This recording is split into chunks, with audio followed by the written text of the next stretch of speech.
Денеска пред основното јавно обвинителство во Кичево јавен протест одржаа малцинските акционери од АД Тајмиште, некогашниот рудник и гордост на македонската металургија со 650 вработени, кои со виорот на транзицијата го однесоа собственичките трансформации, откако таму запре рударската дејност.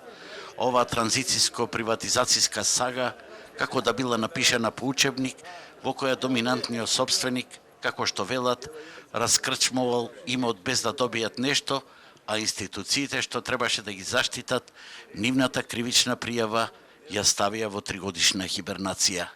Нашиот револт е толку голем што ние знаеме дека нема правда во држава, меѓутоа таа неправда многу се покажа и над нас, така да овој број што го гледате овде е ништо во однос на реалниот број, бидејќи во Кичево се оштетени над 1000 фамилии од овој човек. Се имаме обратено, и одговорот во стилот ќе бидат. А ќе бидат веќе ние 3 години чекаме.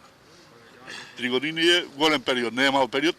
Нема ни почнато со да речеме да закажат расправа или било што. Таа кривична пријава не е процесуирана и му се дозволи на газдата да мој све да оттуѓуваат, да продават.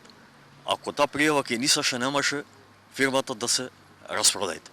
И ние акционерите сме оштетени што никакво обештетување немаме од таа продажба на тие објекти. За сите 30 години од кога ја стваравме фирмата, до ден денешен не е подадена ни дивидента, ни малцинските акционери се заштитени. Своевремено, поради малите плати на директорот и сегашен газда, а и доминантен собственик, со 73% капитал на сегашните фирми, Владо Толевски, му ги предаваа како што велат своите акции за џабе, а потоа следеше процесот на оттуѓување, додека пријавата береше прашина во бирократските фиоки. Најпрво ни го продаде објектот бензинска пумпа, па после ни го продаде хотел Кичево и тога и настана најголемиот револт. Се до тога мислевме, една ден ќе кинисат, ќе имат и за малцинските акционери, но до ден денеска нема ништо.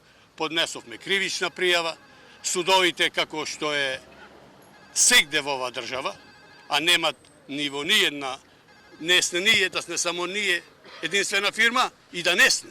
Денеска, иако имаше полициски кордон, иако има препораки за одлагање на собири поради коронавирусот, некогашните рудари од Тајмиште се одважија на средба со обвинителката, која, како што им беше речено, била на судење.